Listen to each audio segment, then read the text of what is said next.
এই হলো বর্তমানে বান্দরবনের অবস্থা।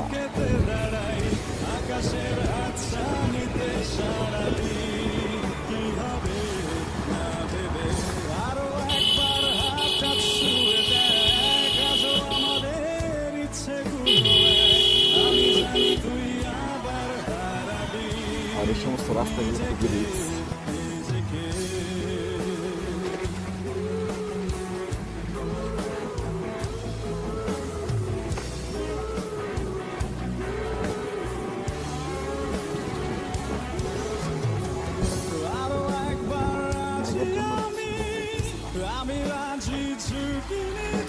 মানে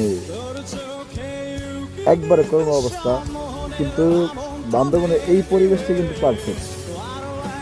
বিশেষ করে যারা বাইক ট্রাভেল ট্যুর করে